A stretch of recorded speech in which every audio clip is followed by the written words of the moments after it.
começamos mais um episódio de Nos 90 e hoje, um episódio mais que especial, não é mesmo, Biru? Especialíssimo. Ele que passou a vida inteira provando pra gente que porque sim não é resposta, ele agora tá ajudando a gente a procurar o inimigo do povo. E eu te pergunto, Fred, quem é o inimigo do povo? Quem é o Olha, inimigo do povo? boa noite, boa tarde, bom dia. Alegria estar aqui encontrar vocês. Estava assistindo o podcast de vocês, assisti alguns na correria e assisti um agora há pouco de um amigo meu, Mariano Matos. Sim, maravilhoso. Maravilhoso, E maravilhoso. Mariano é demais, um grande ator. A gente trabalhou junto no Teatro Oficina. Falei que legal, com alguns amigos, muito bacana. Olha, o inimigo do povo sou eu. Eu sou inimigo do povo. Muitos são transformados em inimigo do povo. Mas é um jogo de teatro em podcast também, que vai se desdobrar e continuar como podcast, para a gente entender como se constrói o inimigo do povo e conversar com o povo. Está sendo divertido. Legal vocês se introduzirem falando disso, viu? Claro, claro, claro. E até porque vem num formato, para quem tá vendo agora, vai estar o link aqui também do podcast Inimigo do Povo, e vem num formato bem diferente, né? Ali na calçada mesmo, ali nas ruas da Barra Funda, é isso? Isso, eu fico falando Meu isso. vizinho Olha, aqui. Daniel tinha que falar isso aqui. Pô, Daniel tinha que falar. tinha que falar, tem que exatamente. aparecer, hein? Tem um público que fica passando ali. Eu gosto muito de falar porque teve até uma pessoa que falou assim, não fala onde você tá. Mas é um espaço de teatro, de uma companhia de teatro, a Cia Livre, então lá chama Casa Livre. É um espaço que abre para companhias de teatro desenvolverem processos de criação de peças. E aí tem transmissões, tem aberturas de processo lá para públicos pequenos e tal. E aí a gente um dia estava lá preparando o Inimigo do Povo ali embaixo, a gente abriu a porta, a gente olhou a calçada e falou, vamos fazer na calçada, né? Porque fazer assim num lugar fechado, parece que a gente tá até fazendo uma peça de teatro. A gente fecha, fica pensando a ideia e abre. Tipo, não, vamos pra rua entender o que é o podcast, né? E tem sido mágico, assim, tem sido interessante. Só muito uma. legal, Oh, muito desculpa, legal. Dan. Fred, só uma dúvida assim, porque não ficou muito claro pra mim. O quanto a pessoa Fred Allen que tá ali, né, conversando. Eu acho muito legal que do nada passa uma moto e aí vocês falam com as pessoas e tal. O quanto é, tipo, Exatamente. você e o Pascoal e o quanto é uma persona elaborada, sabe? Porque me dá essa impressão de que tem a parte de teatro é grande ali. Eu acho que tem um jeito da gente falar em público, né? Que a gente faz há um bom tempo, o Pascoal principalmente, né? Uma vez a gente foi numa das votações do plano diretor, ele foi de Doutora Abobrinha, eu de macacão filmando, mas ninguém me reconhece, né? Eu fico escondido. E aí ele subiu no palanque do pessoal que estava lá ocupando, a gente entrou dentro da câmara, assim, e vai falando, né? Em aulas, em oficina, em teatro. Tem um lugar, assim, o Pascoal fala bastante isso, que quando você fica no personagem, que a gente aprende no teatro oficina isso também, né? Quando você fica no personagem, sabe, não tem barreiras, porque Tá você vai ter um lugar liberado. todo bom, você precisa falar com a polícia, precisa falar com o político, com um morador de rua, alguém que está meio perdido, você consegue criar uma conexão, né, do que você ia assim como um civil, né, acho que até por isso que existe também na sociedade esses símbolos, né, tem a polícia, tem o jornaleiro, tem o gari, né, é uma espécie de um teatro assim também. Então para te responder, não é que tem um personagem, mas tem um lugar teatral nosso mesmo, assim, que a gente é obrigado a ficar num estado de atenção, porque tem sempre alguma coisa acontecendo do que num lugar controlado, gravado, né, como a gente quer fazer depois, tal. Mas é um jogo mesmo, assim. Não, muito bom. E qual que foi aí o momento mais inusitado ali que você, além das motos passando, ali das pessoas olhando e vendo que tá rolando alguma coisa, qual que foi o momento mais inusitado ali para você? Que já Olha, rolou a gente só fez 4, né? Tem um mês, assim, uma vez por sim, sim. semana. O Pascoal viajou, voltou ontem, né? Numa viagem que ele veio da África, durou mais de 20 horas a viagem de volta. Então agora é quinta ele tá aí. Então, assim, são poucos, mas já aconteceram muitas coisas que a gente tá na rua. Então, assim, tem desde conhecer as pessoas que moram ali, né? A gente fica ensaiando lá nos fundos, ou ali em cima, tal, a gente tem uma relação. Então, esses dias passou uma moça e falou, eu moro aqui, no meio do programa, acho que foi até o último. Eu moro aqui, sempre passo, nunca entendi o que que é. E aí ela entrou, aí uma pessoa que estava lá acompanhando a gente acompanhou ela, E ela saiu de lá já acompanhando a gente, conhecendo a Casa Livre. Outro dia eu ia falar do Magno Malta em relação sobre o racismo, um absurdo que ele falou, assim. E eu falei assim, aquelas coisas, né? Eu vou falar da minha opinião do lado aqui branco e também, assim, mais para falar da construção do inimigo do povo, mas ficou meio assim, né? Como falar, mas vou falar daquela figura, não ele como inimigo do povo, mas como um agente que constrói inimigos do povo. E aí, quando eu comecei a falar, e tinha a ver com futebol, com o Vini, né? Que eu até fui pesquisar o nome dele, tem paixão no meio. Ele é um José, um Zequinha também aqui com isso, assim. Então, esse paixão, né? Esse jogador. E eu não entendo muito de futebol, e quando eu tava falando, passou um homem alto, negro, e aí ele deu oi, assim a gente interagiu, e aí ele, já botei ele na conversa, perguntei se ele entendia de futebol, e ele, entendo mais ou menos, aí ele começou a falar dessa coisa do Vini, e aí foi interessante no sentido da nossa proposta que tá aberta, que é pedir pro público mandar suas histórias de inimigo do povo.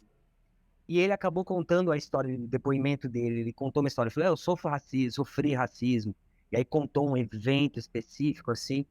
E aí valeu, né, como se a gente fala de psicomagia, né? Acontece uma coisa que conecta tudo, uma sincronicidade, assim. E aí a gente... Então tem acontecido essas coisas, como o cara em situação de rua, né, que se declarou usuário de crack e tal, assim, você viu isso. E ele olhou para Pascoal e falou, você é o tio Chico. Aí brincou, aí sentou, cantou, mandou mensagem pro filho dele, tá longe, contou a história dele. Aí eu fiquei meio assim, falei, ixi, a gente vai cair pra um lugar meio assim, né? Mas aí o cara tinha um astral, pegou e foi embora, tal, né? Aí daqui a pouco ele sacou que o Pascoal era o doutor Abobrinha, aí começou a cantar. E aí você vê como o Castelo também tá em muitas camadas, assim, ainda a importância de entender isso, né? Mas essas têm sido coisinhas assim, acho que ainda poucas, né? Mas bem divertidas no sentido de encontrar, tá ali no choque na rua, né? Acho que até o Defante tá fazendo uma coisa em bar, né? Faz, Exatamente. esqueci o De nome. boteco. Mas é que ele faz até com a caixa de som horrorosa, assim. Não, Não sei ele o que, vai para show. Exato, ele vai pro. É exatamente essa semelhança que você falou que me lembrou do dele, que era um boteco mesmo. Era um boteco, mas boteco mesmo, assim, de ovo colorido, aquela coisa do torresmo ali. E é bem isso mesmo. Essas pessoas anônimas, as pessoas aleatórias, né? Eu acho que ele tem isso que ele é o público lá daquele boteco e esses transeuntes aí da rua, né? É. Como você falou, aí já no seu podcast. Eu acho que vai bem para um caminho que cada episódio pode ser, pode acontecer qualquer coisa, né? Tem essa característica aí, né? E ainda mais as pessoas saberem, as pessoas agora estão falando, vou aí visitar o podcast e tal. Outro dia apareceu um casal de jornalistas, né? Quer dizer, um é jornalista e é fotógrafo. Eles têm o guia negro. Aí já botou uma cadeira para um sentar ali na árvore, e aí uma hora vai acabar criando uma coisa, assim, né? Um lugar para se conversar, né? De repente também a gente vai começar a migrar, né? A gente pensou nisso, em lugares que tem internet, né? Que a gente possa transmitir, Boa. né?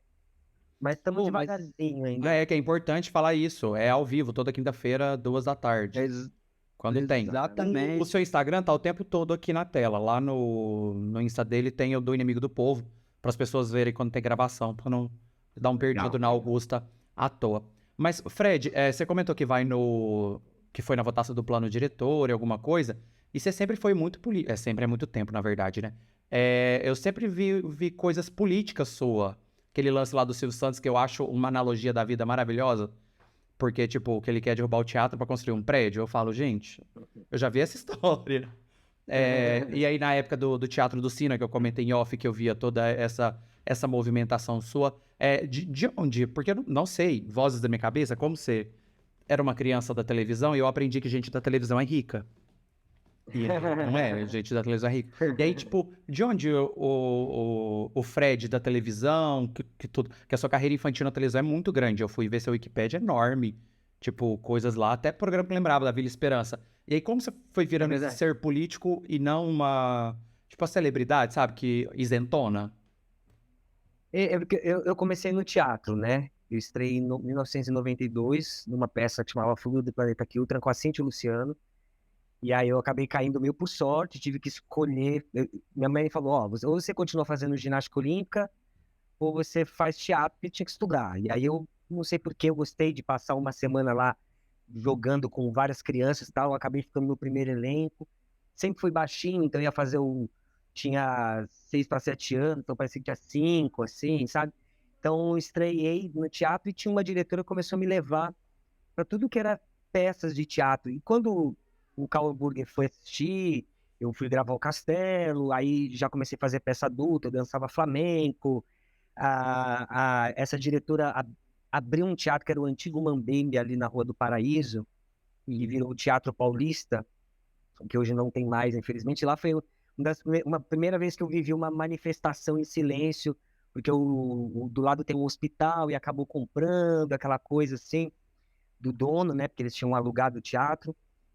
E sempre dali eu convivi com pessoas que faziam televisão também e que faziam teatro, né? Como o Eduardo Silva, o Pascoal, a Rosi, Sérgio Mamberti, é... ai, praticamente todos, né? E, e o Edu, assim, até eu vou usar o Eduardo como exemplo, ele até falava para mim, para assim, tipo, Luciano, ó, vocês têm que estudar atuação e tal. E cada um meio que seguiu por um caminho, e eu fiquei com essa coisa de estudar atuação. E lá com 13, 14 anos, eu até me lembro, esses dias eu estava lembrando, eu saí de um teste e peguei uma carona, acho que até foi com um ator, o Estrela, não sei, posso estar enganado.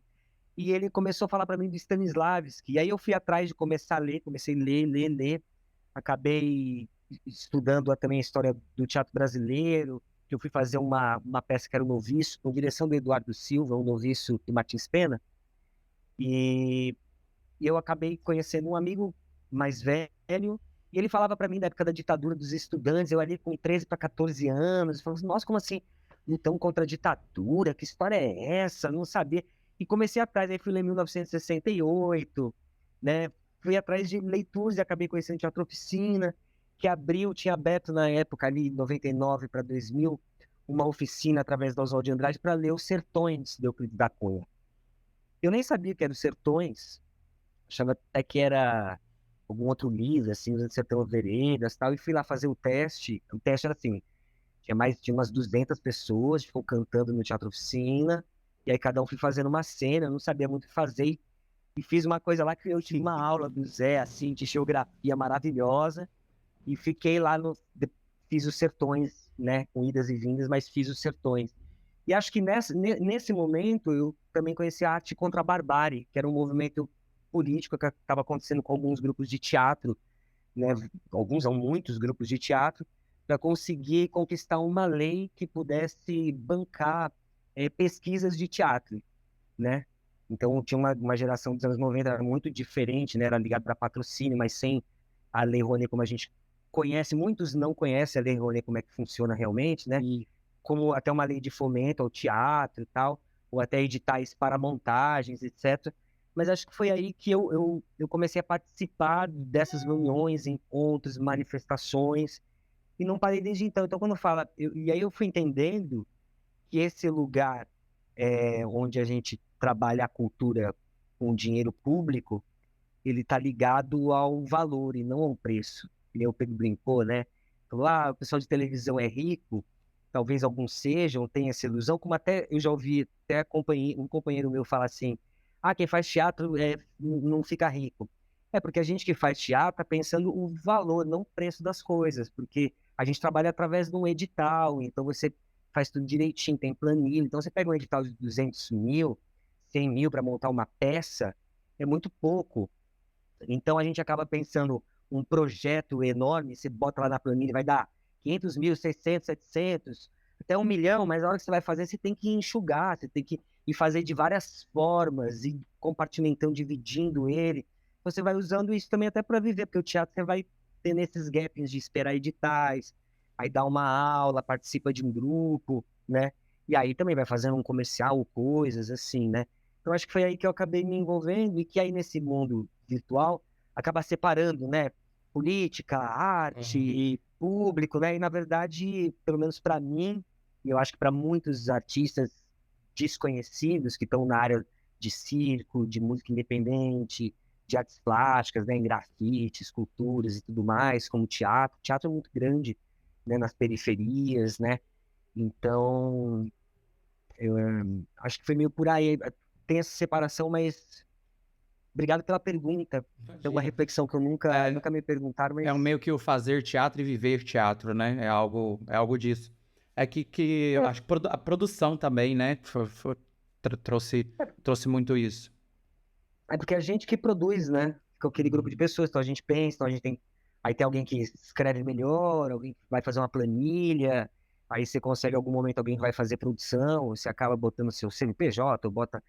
é muito sério isso, e isso é público, todo mundo pode acompanhar, o público pode acompanhar, é interessante também, é difícil trabalhar assim com editais públicos, né? Acabei vendo até uma matéria, eu li meio por cima assim, mas teve uma matéria na Folha falando do dinheiro da virada, né? Que é muito legal, mas ao mesmo tempo poderia ser espalhado para alguns lugares públicos do teatro, né? Alguns aparelhos, né? Aí você vai ver alguns cachês, né? Como do Carlinhos Brau, não que ele não custe 400 e tantos pau, não que ele não custe isso, mas tem tantos outros artistas, né? Que acho que não ganharam nem 2.000 para tocar, assim, sabe? Para fazer um show, ou grupos de teatro e tal. Eu mesmo não participei, né? Porque a gente se inscreve lá para ser né, convidado, você se inscreve, né? Eu sou mais um artista entre milhares, né? Talvez as pessoas não saibam isso também, né? Tem muita gente que fica de fora. E, enfim, tem muita coisa ainda para a gente aprender. Até só para amarretar aqui em relação ao inimigo do povo, que eu acho que vocês, né, abrem para isso, que é esse exercício de se entender como classe, que eu estou me entendendo como classe, estou aprendendo isso agora, e também poder ouvir no inimigo do povo daqui a pouco outras classes e a gente começar a se entender mesmo para acompanhar a vida pública, né? É isso, né? Não, perfeito. Até o que você falou, poderia ser melhor distribuído, né? E ter nesse evento uma oportunidade para outros artistas se mostrarem ali, né? Se mostrarem presentes também e vivos na sua arte, no que Como for, na educação deve estar na assim educação. também, né? Sim. E por aí vai, né? Porque sempre vai girar em torno daqueles nomes, sempre vai girar em torno daquilo que já é conhecido, né? E não, às vezes a virada cultural é para isso, né? Abrir a porta para a cultura e para novos talentos de repente surgir. Assim, Mas é de se pensar mesmo. é de se pensar, só de se pensar, a gente pensar que, por exemplo, desde que eu entrei nessa coisa de começar a ver o orçamento da cultura, ver o dinheiro da cultura nunca chegou a 1% do dinheiro na União. É muito baixo, é muito baixo. E o dinheiro que a cultura produz, e quando eu falo cultura, não só eu que sou um ator que aqui apareceu ali na frente, tem muitas Sim. pessoas em volta, né? Vocês sabem, o público deve saber. Isso gera muito trabalho desde marceneiro e tal. Então, isso também poderiam gerar em escolas e universidades antropofágicas, né?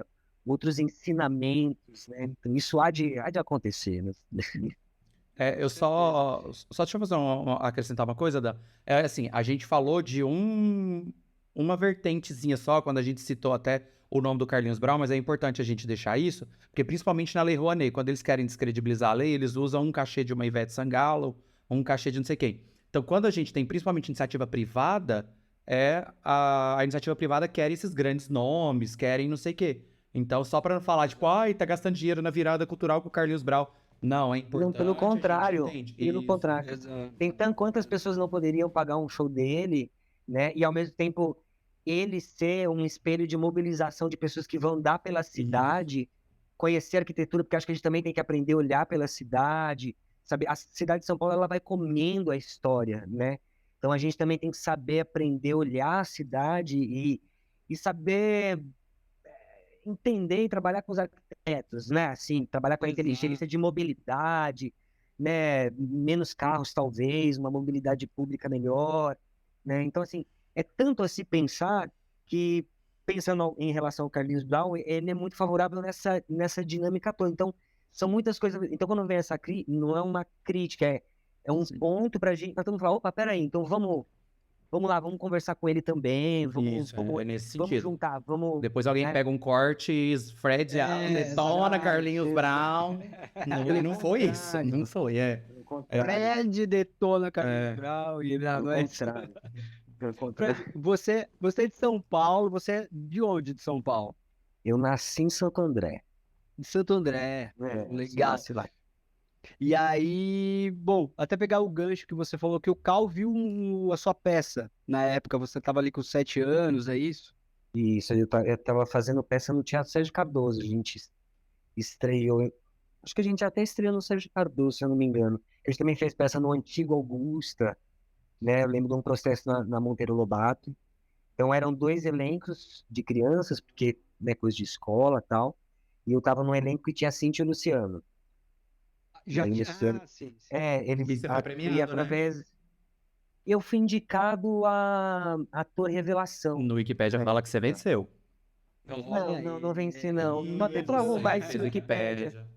Não, nunca. Eu até tenho uma amiga que vai ajudar a gente lá no Inimigo do Povo, que a gente vai ajeitar esse Wikipédia aí.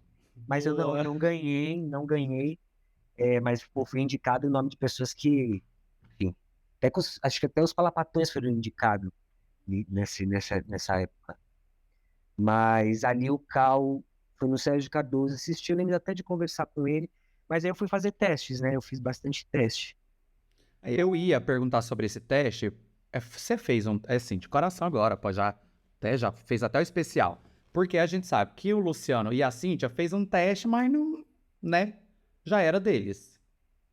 O seu teste também não foi desses testes, tipo, só pra falar, fez o teste aqui. Não, assim, ninguém me conhecia, tanto que eu fiz teste em outras crianças, e depois eu comecei a fazer teste com outras crianças mais velhas. Porque eu não sei se a Cintia e o Luciano sabem disso, eu não sei mesmo, não sei. Mas diziam que tinha medo deles crescerem muito. Tanto que depois o Zequinha foi ter personagens amigos um pouco da mesma idade, É. né? Não sei por que eu acabei gravando mais episódios, né? Que tinha 90 episódios. Fala aí. Não, não, não, o Luciano e a Cíntia, só, eles eram já da casa lá da cultura, já faziam Tinha história. programas lá, né? Mas eu não, eu acabei fazendo e não tenho essa informação, assim. Porque eu não tinha feito nada, tava fazendo teatro, não tinha nem um ano, eu entrei em 92, ele falou, deve ter visto em 93, no final do ano. Então, 93 ele viu, aí começou em 93 para 94, aí estreou 94, 95, sabe assim? Aham. É porque a cronologia na minha cabeça não é boa, porque eu lembro muito de você também no Telecurso 2000, mas muito. Telecurso 2000 é 95, 96, se Então eu não você me já tinha engano. feito o Zequinha. Já tinha feito. Ah, foi ali que o nepotismo começou. Porque Flávio veio aqui, eu falei pra ele, viu? Você pode ficar tranquilo. O Que é Flávio o de Souza, nepotismo. É, fala isso com ele. Flávio de Souza Eu veio vi ele aqui, aí. o mundo da lua era toda a família dele, né? Até a criança. Aí depois o elenco, ele foi pro SBT, buscou não sei quem, Eu falei, ali, ó, o nepotismo.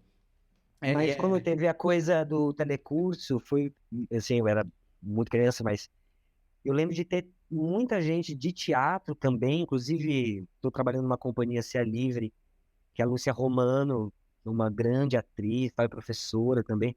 Ela fez muito telecurso, então muitas pessoas fizeram telecurso, era meio um lugar de trabalho da gente do teatro e meio televisão, assim, sabe?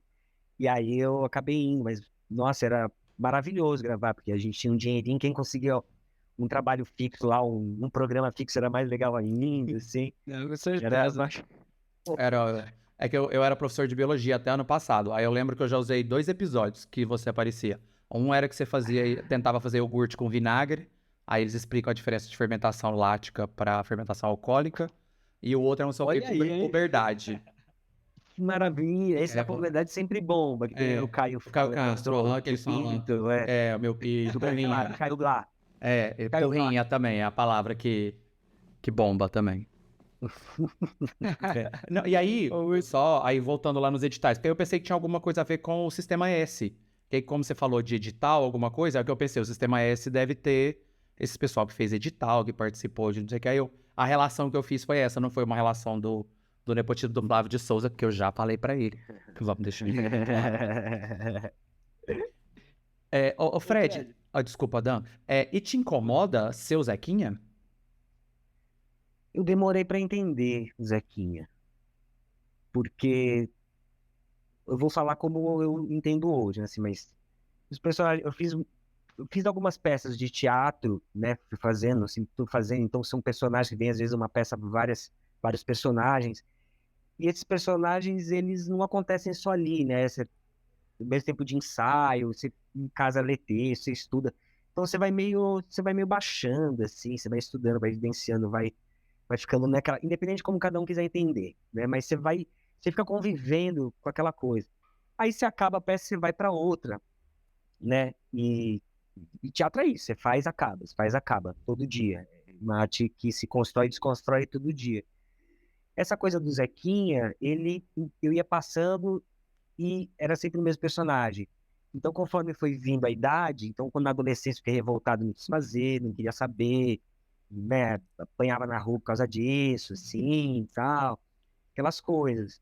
Mas, quando eu conheci o Oficina, que eu entendi através do Zaratustra, o Zequinha, a criança, ele como símbolo, aí eu comecei a fazer as pazes com ele. Então, aí depois disso, eu comecei a entender ele como trabalhar ali com o público. Hoje eu digo para o público assim, fala assim, todo mundo fala, você é o Zequinha, você faz parte da minha infância. Aí é maravilhoso, porque é um trabalho, mas como é um símbolo que é uma criança, que é alegria, quer brincar, quer jogar, e ao mesmo tempo tem a curiosidade, porque poderia ser uma criança chata, uma criança egoísta, como a doutora Abobrinha e tal, né? Poderia ser uma criança assim. Exato. Ele é uma criança curiosa, então também tem o lado da curiosidade. Então, simbolicamente, são duas coisas que a gente tem que ter dentro da gente, essas duas entidades. Então, eu falo para as pessoas, se eu tô até hoje, aí não sou eu, é o Zé que está dentro de você, para que de repente a gente saia do TBT das nostalgias, de ai, como era a vida boa antes, e vai para os 90 hoje, né? Que nem o nome, né? Nos 90, nos noventa, né? Aqui agora, como se o passado e o futuro se encontrasse aqui, assim, isso é uma coisa bem mágica, né? Perfeito, é isso mesmo. Parabéns, você resumiu o nosso podcast. Viva! Axé para você. Não, mas é isso mesmo. E posso falar, você. É verdade, você comentou sobre o Zequinha. E realmente, a gente vê séries, vê filmes, e às vezes fica aquela coisa, puta, mas que criança chata. Realmente, o Zequinha não era uma criança chata. Não era uma criança de lembrança disso. Você fala, puta, o Zequinha, puta, o Zequinha era um chato. Não, na verdade. Não era isso, não é essa lembrança que você vê. Você vê da curiosidade, né? Ou porque não é resposta, e aí e vai, né? Não era uma criança petulante, não. Olha, Realmente, o Zequinha fez parte. mas se você, porque você está pensando como criança, você pensa nos 90, mas se você pensar assim como um inimigo do povo, a É. criança assim, por que assim, Zequinha? Às vezes faz com as crianças, fica Ah, quieto. tá. Tem um Ah, lugar entendi. assim também, tem um lugar do mundo dos adultos, Porque né, sim, que tá bom. aí tá bom, aí vem alguma outra coisa pra tentar, né, pra assim, não, calma, não é bem assim. Tem mais uma informaçãozinha e fica bem aí, segue o bar. Então, mas No o quando vem inimigo do Telekid. povo. Fala. Desculpa, o Telekid, ele entrou depois da gravação. Era pra morrer no Porque Sim a história, não era? Ah, isso eu não sei, eu acho que não. Eu Não vi em sei, algum cara, lugar, não pelo amor sei. de Deus, eu sou uma pessoa que já assistiu tudo de Castelo, que é Flávio, eu que lembrei ele das coisas. É que o Marcelo, eles queriam que o Marcelo Tais participasse de alguma forma, mas já estava tudo gravado. E aí ele assistiu as fitas e falou, ó, eu posso entrar aqui. Aí que fizeram o Telekid. Ah, O, ah, o Telekid não olha era só, um personagem. interessante. Mas você ficou muito tempo como Zequinha, porque você fez bastante teatro também como Zequinha, não ficou? E essa Não, fama a gente. não te deu um agradinho, não? Agrada no sentido de te acalentar mesmo. Pra quando você chegasse na puberdade e na adolescência e não gostasse dele, você pensar nisso, nos prós? Não? Não, assim, é porque eu nunca parei pra pensar nele. Eu só fui parar pra pensar nele quando eu tava ali mais adolescente, e que eu fui caindo num teatro que. Porque, por exemplo, eu tava gravando, por exemplo, de Esperança ali em 97 e tal. Aí eu fui trabalhar com os Palapatões, entendeu? Que eu já conhecia de assistir eles desde 95.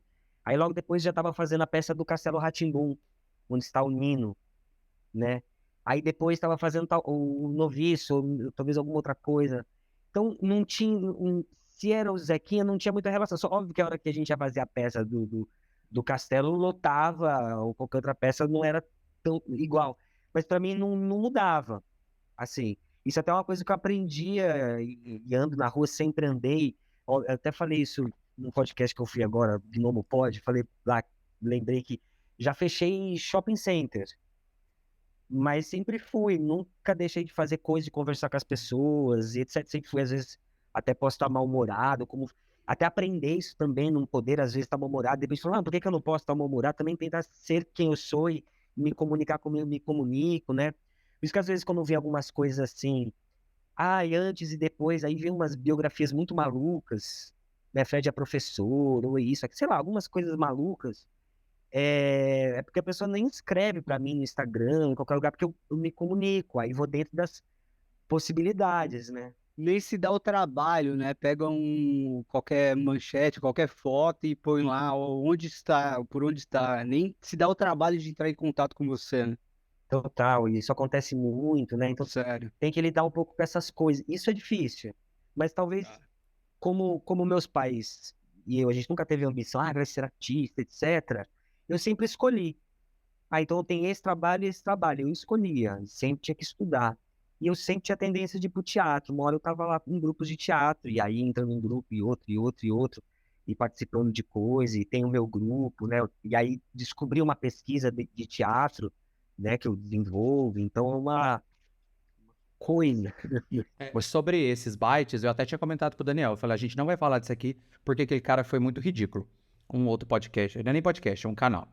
É o seguinte, as pessoas, é assim, se você, que era uma criança, você não tá na Globo hoje, sua vida deu toda errada. Exatamente. Isso é ter dado certo na vida, mesmo você falando pra gente que emendou uma peça na outra, virou produtor de teatro, pesquisa, faz edital. Você seguiu a sua vida e eu acho que você é muito feliz com o que você faz. Mas as pessoas entendem que, poxa, ele era o Zequinha, então é novela das 9 pra cima. Então isso incomoda muitas pessoas. E aí quando junta isso, hoje em dia a moda é o byte pra conseguir visualização. Isso eu posso falar porque é do Vênus. A Cíntia foi no Vênus Podcast e colocou assim, ela falava, gente, com o Eduardo, a gente ria o tempo todo na gravação. Era insuportável gravar com ele. É muito bonita a história que ela conta. Aí colocaram uma foto dela assim, ó. A gente não gostava de gravar com ele. É, E aí é isso, aí junta isso, e isso é muito feio, porque, tipo, desvaloriza tudo que uma pessoa fez na vida, tipo, o sensacionalismo, o byte, e a gente tá numa era de pós-verdade muito difícil, né? E isso é complicado. Eu posso dizer que, assim, depois de. Eu teve uma vez. Tem várias histórias disso. E não vou contar nem desse debate, vou contar um bastidor para as pessoas entenderem. E que tem a ver com essa caminhada de me descobrir no teatro. Então, Deus que me destrói e que me constrói. O outro não, né? Só Apolo não. Só essa luz de Apolo não, né? Só esse refletor não. Mas eu, por exemplo, me apresentei no Teatro Oficina, fazendo Sertões. 27 horas de peça no Rio de Janeiro. caramba. E aí fui lá fazer uma conversa com o produtor da Globo. E aí fui lá, conversei, falei, aí, nossa, mas como você precisa ser maior, já começou com esse papo, ser mais alto. E aí meio que jogou que eu só era muito baixinho, mas que eu também não teria perfil pra... Como se fosse assim, como eu não sou mais altinho... Opa, meu amigo. Sei lá, eu não tinha algum perfil meio de casal, também não era estranho. Foi uma coisa meio estranha, assim, sabe? E eu saí de lá meio assim, muito bolado com a minha altura e já tinha vivido muito já desse complexo, mas saí de novo lá com essa questão, assim, né? Então esse tipo de coisa acontece também, como já aconteceu, por exemplo, na época eu era muito parecido com o personagem Zequinha, né? Com a imagem que tem do Zequinha, eu não peguei alguns trabalhos por conta disso, Tá. né? Então, por exemplo, o Globo, essas coisas não dava. E aí o tempo vai passando, isso vai ficando ligado a essa imagem. Eu mesmo não trabalhei assim, porque o trabalho sempre foi no teatro, de ir lá fazer novela, porque às vezes que eu fui, aconteceram coisas como essa que eu contei, entendeu? E tudo. E então, assim, não tem muito o que fazer. Parece que é como se fosse uma porta de possibilidades e uma outra que não se abre, né? E aí não tem muito o que fazer, porque ali a outra ela é muito maravilhosa, né? Ela me deixa criar, etc. Eu tô a postos, né? Mas talvez eu, por exemplo, tento acompanhar a dramaturgia, né, de novela, não sei o quê, eu não consigo, acho que eu tenho, por exemplo, eu escrevo, estudo, né, escrita de dramaturgia e tal. Talvez eu tenha que escrever e pensar alguma coisa em novela e poder fazer coisas pela internet, começar a pensar coisas assim como a gente começou a pensar no Inimigo do Povo, que a gente vai fazer uma novela lida com sons. uma coisa meio maluca. A gente pode agora brincar com linguagens, né? E poder dialogar com o público, ver como o público reage, né?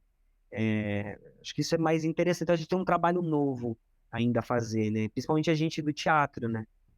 E é sucesso, é isso que me deixa grilado, sabe? Tipo, ai, não, acabou, veja como está. Isso é um bite que me irrita muito. Você ia falar alguma coisa? Então, eu posso continuar? Não pode, eu ia falar assim, a internet dá essa possibilidade de novos trabalhos, novas ideias, também hoje tem streaming, né? Séries, então até tem novelas e streams, então também tem várias outras possibilidades. E posso estar enganado, mas o Luciano e a Cíntia também não embarcaram mais na sequência. Acho que o Luciano só foi apresentar um programa de games anos depois também, né? Ah, bom, eles não fizeram teatro, né? É, Eles são do teatro, o Luciano hoje apresenta, acho que um programa de esportes, né? Por um bom tempo, isso, de coisa de esportes. games. Ele é É. ligado a esse universo, né? De games, geeks e tal. Ele sempre foi assim, do videogame. Eu acho que também teve uma estigma neles também do Castelo. Alguma coisa também não queria ser associada, assim, para outros trabalhos. Eu acho que todos nós passamos pelo castelo, todos, né? Assim, cada um do seu jeito. Vocês têm que convidar depois o Eduardo Silva para me falar também, mas todo mundo teve que fazer uma luta muito grande, né? E até então, assim, cada um vai ter sua história particular de como lidar com isso. Né? O Luciano teve os Exato, Lucas Silva, a Cintia, até a exato. Biba tinha a questão que ela tinha feito comercial do Tanga, e logo depois ela foi fazer o professor. Porque também era uma época que, né, era só Eu lembro, televisão ali, né? eu lembro da Cíntia no Professor, exatamente. Lá Professor. na cultura, que era o japonês lá. E esse professor também fez outras coisas, né? Eu lembro dela do professor, isso daí veio antes do Castelo, muito antes. Começou Foi, dos anos foi 90. por causa desse professor que ela foi pro castelo. Ela não podia Sim, fazer o teste. Mas a Cintia ficou um tempão na TV aberta depois, acho que ela decidiu ir embora pra Argentina. Mas a estigma dela muito foi a menina negra, então, tipo, ela era isso, ela já comentou em outros podcasts. Você falou do Eduardo Silva, não posso deixar passar. O finado Lobão, que é um ex-participante desse podcast, que Deus o tenha onde ele esteja, ele encontrou o Eduardo pessoalmente num rolê super assim, ó. A gente ligou pra implorar pro Eduardo, ele disse que algum dia ele vem. Se você tiver no grupo do Whats aí, fala, Eduardo, me cobraram no ar. Dá um jeito. queremos você aqui, queremos você aqui. Já Tá comi. mais que convidado, tá mais que convidado. Ele é biólogo. Na minha cabeça, a minha história e a do Eduardo é Sim. a mesma. Assim, ó, ó, a gente tá ali. E ele tava no Tocantins também, eu sou tocantinense. Eduardo, olha aí, vem aqui. Não, o que eu queria comentar era sobre os 30 anos. Que eu, modéstia à parte, achei lindo demais, demais. E era uma coisa que a gente pedia. Você acha que vem mais coisas dos 30 anos? Vocês estão dispostos? Existe uma conversa em algum lugar do além? Ou tipo, obrigado, Ório, fizemos isso e não sei de mais nada. Se soubesse, você Olha, falaria. eu não sei nem como te dizer. Eu acho que tem tanta coisa para falar e Eu crio só tem que expectativa falar fácil. a ser pensada. Vou ter que voltar outras vezes aqui, e tal, e outras a cada etapa, e tal. Eu acho que tem muita água para rolar no sentido do entendimento do que foi, nesse aspecto de como aconteceu, né? Opa, olha aí, ó, ó, Tá vendo? Foi ó. só falar o nome. É a Marlene Matos da coisa. Espera só um minuto, espera só um minuto É a Marlene que eu me Matos. apaguei. Espera só um minuto que eu me apaguei aqui, agora sim. É a Marlene Matos. Bati meu pé e me apaguei. Eu acho que tem muita coisa, um corte assim, uma edição muito louca, né? Eu acho que tem muita coisa para entender mesmo, desde como isso foi criado, porque tem alguns acontecimentos malucos assim na TV Cultura, né? Novidades na forma de produzir. Eu acho que eu não sei se alguém parou para pensar sobre isso também. Acho que isso traz um debate saudável, tem que ser saudável. Tem como tudo aconteceu, e aí as consequências disso, os significados disso, né? É, eu eu sei que a sua pergunta seria em relação a novo castelo, ou mais reencontro, ou talvez até mais comerciais, eu não sei. Spin-off disso, alguma coisa assim. É, eu acho que vão ter muito debate ainda sobre isso, né? Eu tenho vontade de refletir isso de um jeito muito maluco, porque eu ainda... Tudo aconteceu muito rápido, né? Assim, muitas coisas aconteceram e durante desde antes, foram muito tempo até a gente conseguir gravar, tal. Muita tribulação no bom e no mau sentido, né? Tá. E como um exercício saudável, até assim de uma chegada de comunicação com o público maluca, brincando com clickbait, assim, mas no exercício saudável, de reflexão, isso a gente vai fazer também dentro do Inimigo do Povo. No Instagram você tinha postado umas coisas de hashtag porque sim não é resposta, e aí você questionava lá se porque sim é resposta, não sei o que. Eu pensei, vai virar algo com esse nome, porque é um nome muito bom, inclusive, né? Sim, verdade. Mas Porque se na resposta rola, né? E acho que também a Oreo acabou colocando também. Tem algumas. Tem hashtags aí, né, flutuando, que a gente também tem que aprender a dançar com esses algoritmos, assim. a ideia do Inimigo do Povo veio por causa do reencontro, porque eu vi algumas coisas assim também, que vocês se reencontraram qualquer dia e começaram a conversar. Você, o Eduardo, o Pascoal.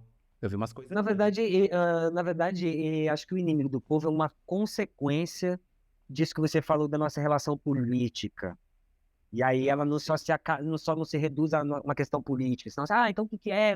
Não, ela tem uma questão artística, ela tem questões éticas, ela tem questões ainda a serem refletidas, principalmente com o público. Por isso que eu tenho falado assim, Zequinha são vocês, Doutora Bobinha são vocês, para que o público também já comece a fazer um exercício de parar de atribuir a mim, atribuir a si uma memória, entender a importância desse programa, sabe? Para começar a conseguir, sabe, como se você chegasse no seu corpo hoje, assim, olhasse e falasse, tá, peraí, isso aqui tá estranho, isso aqui eu entendi, mas... E aí começar a entender as questões da televisão. Por exemplo, a TV Cultura ela não é uma TV pública, uma TV mista, mas ela tinha um jeito psicopedagógico de tratar algumas coisas que eu identifico com o reencontro uma mudança, isso acho que a gente ainda precisa falar, a gente precisa ouvir, mas isso ele pode ser... Ele não é uma coisa boa e nem ruim. Parece que eu tô segurando uma coisa para falar assim, aí depois vai ter uma coisa. É que eu não posso, não dá para falar porque ela é estranha, porque ela é uma coisa que acontece e também até pra gente, pelo menos pra mim, ela ainda não teve algumas respostas, entendeu? Principalmente do sentido disso. Eu estive lá, mas quando eu estive lá, o sentido do porquê que tinha que estar lá. Não estou falando do resultado, o resultado é lindo, vocês veem a gente e tal, mas algumas coisas que estão aqui do meu movimento e o que diz respeito à minha atuação, ao porquê de eu estar lá, né, não foram respondidas. E algumas coisas até foram ditas lá e elas não foram compartilhadas na edição. Então eu tô falando assim, coisas foram escondidas. Não estou falando de cortes assim, clickbait, não. Estou falando de coisas que a gente ainda precisa ter um tempo, né? Nós aqui, artistas, todo mundo, aí aconteceram essas coisas, talvez eles também estejam entendendo o que é isso, né? E aos pouquinhos as coisas vão vindo. Então, nosso interesse, no Inimigo do Povo, é trazer todo mundo para uma relação onde todo mundo dirige a gente já como o Zequinha e Doutora Abobrinha, e aí que a gente consiga fazer um exercício que vai para uma peça, que vai podcast, que ouve histórias das pessoas, como se a gente conseguisse destravar uma coisa, para daí a gente poder falar sem que me transforme diretamente no Inimigo do Povo, ou a TV Cultura, ou qualquer outro, que qualquer outro. Ponto. Agora, o que é o Inimigo do Povo dentro da história é outra coisa, entendeu? É só sobre o. Desculpa, Dan. É sobre o Inimigo do Povo. É porque, tipo. n- Pelo menos pra mim, me deu muito uma sensação de que o Pascoal tá muito atrelado ao Doutor Abobrinha. E você não. E pelo seu discurso agora, parece que tem um interesse aí de entrelaçar isso. De alguma forma, você quer resgatar o Zequinha no Inimigo do Povo? Ou pelo menos a relação que a gente tem com ele? Não, eu acho que é assim, psicomagicamente. Porque assim, o Pascoal, se ele põe o jaleco do Doutor Abobrinha, ele já vira o Doutor Abobrinha. Então, o xadrez, Na assim, hora. É. na hora, ele tá com o cabelo Porque ele- mais branco. Porque o personagem já era um adulto, né? Exato. É Pra mim mais é fácil, diferente. mais fácil. É, sim, sim. Então, pra mim, eu sempre fiquei pensando, falei assim, mas o Zequinha não cresce, É, entendeu? já. Pra mim, as pessoas adorariam ver a Biba mais velha, o Zequinha mais velho, mas essa temporalidade eu acho que não fortalece a simbologia e a importância que tem o Castelo. Ele vai entrar ele vai querer como se ele quisesse chegar aqui hoje. Mas ele tá hoje porque ele tem uma outra inteligência, entendeu? É que nem as pessoas, ninguém nem sabe quem é Hamlet, mas se segurar uma caveira e falar ser ou não ser, todo mundo vai saber, embora essa fala não tenha nada a ver com a cena de segurar a caveira, entendeu? As pessoas nem sabem. Mas não é porque a peça foi escrita, foi porque ela foi feita muitas vezes, então ela faz parte do inconsciente. E o Castelo, ele foi feito dentro dessa dimensão, e sobreviveu dentro dessa dimensão, vem educando, né? Então, acho que quando a gente entender essa dimensão, sabe?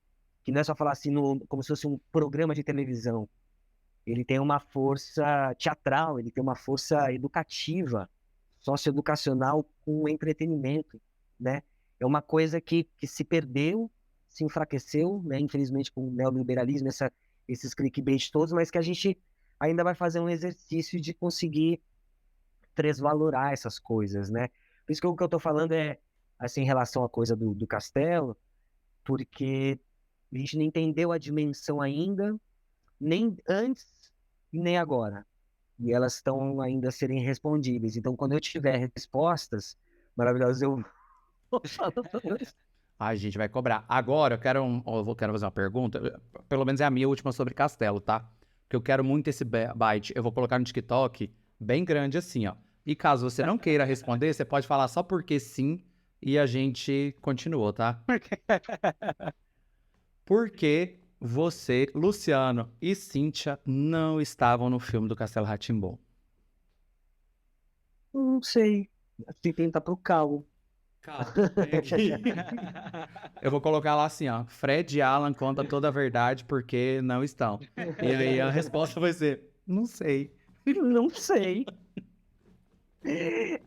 Não sei mesmo. A gente até tinha sido convidado para participar da última cena do baile. Rolou assim o convite, mas não aconteceu assim. Eu nunca tive nenhum Você nunca teve sentimento um assim. Eu acho que o rancor? Luciano ficou, eu Luciano é acho que o Luciano, rancorosíssimo. né? O Luciano falou: agora tá na hora de ganhar dinheiro, me tiraram. Ah, é? Então tá. É exatamente esse o vídeo. Ô, Fred, o que eu ia perguntar assim, o que foi realmente reencontro pra você e o que você sempre levou na sua vida ali? Tá falando do No reencontro castelo? agora da turma? O que que foi o reencontro? Reencontro, tipo, Aham. nossa, eu reencontrei realmente porque era algo lá do passado. E o que sempre teve presente aí na tua vida? Olha, eu acho assim, vou falar no plano aqui do trabalho, né? Do momento que me tornei pessoa pública e tal. Eu acho que é o Zequinha mesmo. Por mais que eu tenha feito ali um personagem, o Taquinho, chama Taquinho, versão Tequinho, um personagem que eu lembro o primeiro ensaio era eu pulando uma janela e era tão natural pular a janela, e era tão bom poder pular a janela sem todo mundo falar que não podia pular a janela, e era essa cena vindo com um passarinho que leva ao Zequinha e a outros personagens, né? Porque aí óbvio que eu ia fazendo personagens que eram crianças, né? A primeira peça adulta que eu fiz era O Amor Bruxo, uma peça super pesada tal, eu fazia um dos mais velhos criança tal, até eu ir crescer, etc.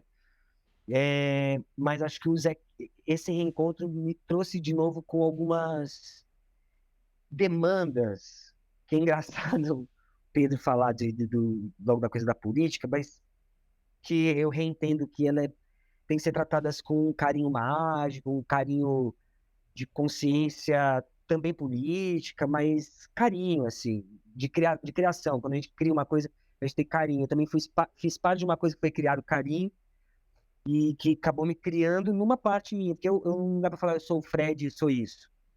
Eu sou uma soma de vários personagens, tive essa oportunidade de pensar mesmo, assim, parar alguns momentos da minha vida para ser aquele personagem, é legal, é saudável também. Nem quando qualquer um faça isso, nem um poema, e se entrega um poema, meu convite ao seu público, né? Você entra naquela coisa, você lê um poema de uma página em uma hora, você fica uma hora lendo aquele poema, você entra numa loucura. Então, foi ter um reencontro com todas essas forças que me educaram para me levar ao teatro. Tanto que o Sérgio tinha acabado de falecer, acabado assim, teve 1 ano, né? Mas ele tinha até participado de um experimento que eu fiz virtualmente, que chama Esta é Minha Banana, inspirado num texto do Beckett, que chama A Última Gravação de Crepe. Estou falando isso por curiosidade. Mas tinham várias companhias, mais de 30. Foi durante a pandemia, a gente juntou mais de 30 companhias do Brasil todo, que mandavam seus vídeos, e alguns convidados artistas fazendo um poema. E é um filme que se chama O Chão e os Trabalhadores do Teatro. E o Sérgio Manberti leu. Ele participou, assim, foi muito massa.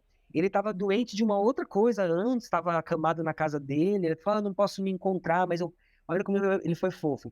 Mas eu posso fazer como eu fiz um filme, gravar uns áudios daqui e tal. Eu falei: Sérgio e tal. Aí ele mandou os áudios, foi maravilhoso. Então, quando teve, e ele não estaria, e tá lá no palco com aquelas pessoas, eu até falei uma coisa que eu acho que não apareceu no programa, que eu falo realmente, porque quando aparece o filho do Sérgio, né, eu fiquei muito chocado, muito emocionado por uma relação pessoal, e essa relação pessoal não fez isso porque eu era só o Zequinha, é por tudo que eu já estive também, por exemplo, nas lutas onde ele estava também.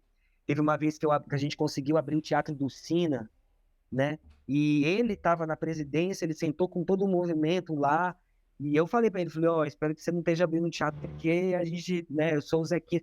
E depois eu fui pensando, nossa, quem sou eu, né, pra falar com ele daquele jeito, mas foi muito legal, assim, porque eu estava lá, era o início de ocupações, aquilo ainda nem estava acontecendo, né, a gente estava acontecendo com o pessoal da mídia ninja ainda que era pequena ali em 2008, então eles chamavam a gente de ocupação, a gente nem conhecia muito esse nome, e a gente abriu o teatro. Então o Sérgio, ele era um exemplo. Então, chegar lá, não ter ele, o percurso que foi para conseguir negociar, ganhar consciência, né, que eu fui ganhando dos direitos de conexos, que são coisas que a gente começou a repensar novamente, né, porque está mudando muito as coisas e a gente precisa entender realmente, né, como é que se trabalha essa divulgação toda, né, através de Google Analytics e ferramentas que a gente está muito longe de entender, enquanto nós atores ainda a gente está debatendo nosso direito de imagem, né, até lá com a PL, botamos lá, mas debatendo nossas questões de direito de conexos, muito pensando como é televisão, o tempo que vai passar, mas quando bota na rede, dá para mapear, entendeu? Dá para... Só que essas coisas são caras, precisa de tecnologia e tal. E a gente está aí a serviço de empresas que têm essa possibilidade de ter dinheiro e criar uma espécie de propaganda, né? Que não é uma propaganda, mas é uma propaganda, um novo jeito de fazer propaganda, que é múltipla e gera bilhões de acessos, né? Uma maravilha, né? A gente só precisa, artistas, entender, e é isso que eu estou aprendendo agora, entender como é que a gente pode participar dessa maravilha toda, né? Que tem que ser bom para todo mundo, né? Não, claro, claro. E o que, assim, você reencontrou tudo isso, né? Foi isso. E o que sempre você levou ali de contatos, até mesmo contatos, que você nunca perdeu contato ali com o pessoal? Ah, o Pascoal é um Isso cara, aí, né? além de um grande amigo, mas consequência dessas vivências de teatro, o Eduardinho, né? O Cássio, sempre vou ver peça dele, tá dirigindo coisa. A Rosi, né? Até porque eu também, meu filho mora no Bexiga, ela tem casa ali, ela sempre morou ali, lá do Ruto Escobar. Não sei porque ela tá em São Paulo, dá pra cruzar, assim. Então esse povo do teatro é um povo... Eu tive a oportunidade de ver o Wagner Belo, por exemplo, no teatro, né? Então eu tenho muito, muito orgulho no sentido quase como um privilégio para poder dizer, porque eu venho de família simples, né, da Zona Leste de São Paulo, minha mãe é professora e tal, e as pessoas falam: ah, vocês tinham ambição, alguém é da sua família artista? Não, foi um acaso, tive sorte, mas teve um lugar que eu poderia ter me perdido em querer ficar fazendo sucesso e tal, e até fazer, e tá fazendo uma coisa que sei lá, né? Mas aqui eu me reconheço com todo mundo. Eu viajo pro sertão baiano, onde tenho parente, eu viajo pra Catinho, vou pra todo lugar, todo mundo me conhece, eu sento nos botecos igual a do comediante, eu almoço no céu, sabe, tá tudo certo, porque é assim que tem que ser. Aí eu vou lá e faço o meu trabalho. Não dá pra divinizar, dá pra mitificar o trabalho, né? E acho que isso também é um exercício que a gente de teatro vive mais cotidianamente, né? Porque a gente faz, acaba, né? E a nossa imagem fica na memória das pessoas no teatro, fica ali numa coisa que talvez ela vai pensar num personagem, vai ver a cara dela, nem vai lembrar. Já no cinema não, você pode rever o filme, você pode ver e tal. Então vai grudando e aquela pessoa vai virando como se fosse ela o próprio símbolo. Então tem um lugar, tem pessoas que veem o meu filho e falam, nossa, é a cara do Zequinha. Não é que é a cara do Zequinha, é que é a cara de quando eu era criança. Qualquer filho de pessoa vai ter a cara do pai ou da mãe mais parecido quando era criança, é natural. E as pessoas dão uma misturada, né? E aí a gente tem que jogar com isso de uma forma bem louca. É só porque eu tenho espírito de porco mesmo? Daniel, quem é Wagner Belo? Ué, bom, pra gente... Ah, Fred! Ai,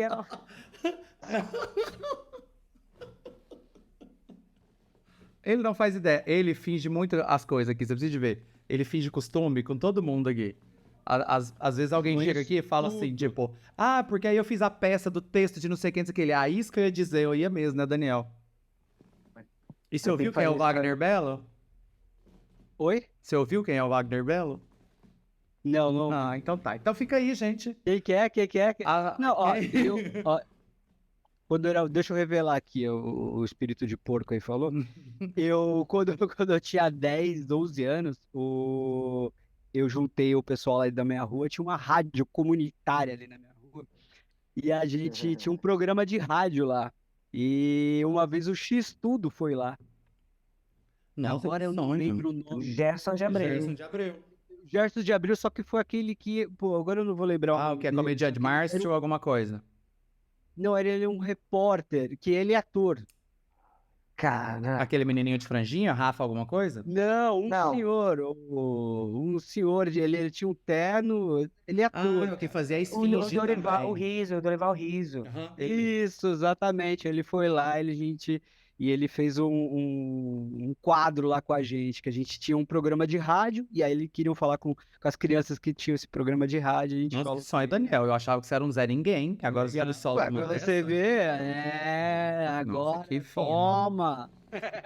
Ô, Fred, Falar do X-Tudo, e ele contou, desculpa aí, ele contou Imagina. do Etevaldo na época, porque a gente, puxa, a gente falou assim, pô, do Castelo na época, né? Não, do Castelo e tal, e ele, pô, eu tô sentido por conta, falou do Wagner Bell e falou do Etevaldo. Eu falei, pô, sério? E ele contou toda a história, e a gente, sobre ele de primeira mão, acho que era meio recente o que tinha acontecido com ele. Que sonho. Mas só pra gente terminar, Fred, onde a gente acha, além do seu Instagram que já tá aqui, todos os vídeos que você citou do seu canal, na hora que você citou, apareceu a tag aqui em cima. O link também tá lá embaixo. E teatro, tudo que você quiser, fala que a gente vai colocando aqui na descrição, coloca na tag também. Vocês podem me seguir então lá quando já tá no Instagram. Tem um canal do YouTube que quando eu fui começar e ver Inimigo do Povo, então o Inimigo do Povo tá sendo mais alimentado. Mas quem quiser aproveitar, passar lá no meu canal, tem muito vídeo sobre teatro, tem muita coisa. Dá umas piradas, lá tem coisas eu passo em camarins de peças. Tem também o NIT, que é o meu grupo de teatro, o Núcleo Independente de Teatro Tecno-Rupestre. Você encontra também no YouTube, no Instagram também tem muito vídeo de vários processos de teatro. E esses vídeos não são documentários, são como se fossem microfilmes, que a gente tem um jeito de trabalhar assim, são objetos comunicadores. Então você vai ver teatro, mas não é teatro, então é um laboratório que virou um filme, então você também pode acompanhar várias coisas, várias peças. Então dá para você, sei lá, dar uma viajada, assim, conhecer algumas coisas. O Inimigo do Povo, você acha, se pesquisando, pode até colocar Zequinha, Doutora Abobrinha, mas é o Inimigo do Povo. Mandem suas histórias de Inimigo do Povo pra gente, até vocês dois aqui, mandem também se já viveram ou conhecem alguém que foi transformado em Inimigo do Povo. Lembrando que o Inimigo do Povo é alguém que tem uma verdade, ele tem uma notícia que é sobre, que vai salvar vidas. E na história do Inimigo do Povo é isso, a pessoa vai salvar vidas. E aí ele acaba, por conta disso, ele acaba virando inimigo do povo, porque o político lá e todo mundo está pronto para fazer isso com ele, entendeu? Então tem um problema, assim, como é que alguém tem tem uma verdade, como ser negro, como ser indígena, como ser homossexual, como ser seja, acaba virando inimigo porque o outro não entende a diferença, não entende que existe uma outra verdade, entendeu? É, Então, siga o Inimigo do Povo e também sigam as companhias de teatro que eu faço parte, a Cia Livre, através também da Casa Livre, e também a Santa Fia, que apoia os nossos trabalhos, e nós tem tantas outras companhias de teatro. Eu sou apaixonado pelos grupos de teatro. Tem grupos de teatro aí do lado da sua casa. Se não tem, monte um e pode me ligar que eu vou dar umas dicas para você. Muito bom, muito bom. Fred, muito obrigado por você ter aceito conversar com a gente. Muito obrigado pelo episódio. Continue aí o Inimigo do Povo. É um trabalho bem legal mesmo, bem diferente. Quebra aí toda essa ideia de podcast, né? Porque vem com uma ideia, uma proposta diferente. E é o interessante que cada episódio pode ser algo inusitado mesmo. E isso que é o mais interessante mesmo, assim. E é convidativo, né? Totalmente convidativo. Obrigado mesmo por você Pô, ter eu que agradeço participado. vocês dois, parabéns pelo programa. E, bom, gente, venham para os 90 do 3090. E muita axé para vocês, muita merda. Precisamos, estamos aqui, vocês mandem a história também de Inimigo do Povo e vão lá visitar a gente. Hein? Ah, eu vou mandar, né? Viado, sem pai, professor, pobre, o que eu sou, eu nasci Do pra ser inimigo do Tocantins. Tocantins. Não, eu sou goiano. Olha que triste, eu era goiano, dividiram o estado. Perdi até minha nacionalidade. Tá vendo? Mas obrigado mesmo. Então, fiquei muito feliz de vocês reconhecerem esse trabalho do Inimigo do Povo, que para mim, para o Pascoal, tem outras pessoas vindo, né, compartilhando, querendo ajudar, mas para a gente que é de teatro, tem que entrar numa outra dinâmica. Por exemplo, vem de vocês que têm um trabalho, estão fazendo, ai, que legal, que bacana, uma pira nossa, parece ser uma ideia, uma proposta, e acaba sendo. Então, obrigado, e isso é reflexo também de um jeito de vocês trabalharem, né, de um jeito de ver uma coisa que está ali, e reconhecer. Então axé para vocês, que eu, como diria, eu xuxa o sete da vida, que eu xalá em dobro a vocês, é o público de vocês que assiste. Oh, muito bom, mas é como você falou, a gente pega o que estava ali nos 90, traz para a atualidade também, para ver o que está acontecendo, né? A gente quer saber também. Muito obrigado para você que acompanhou esse podcast até agora. Curta, compartilhe, propague aí nos 90. Fui!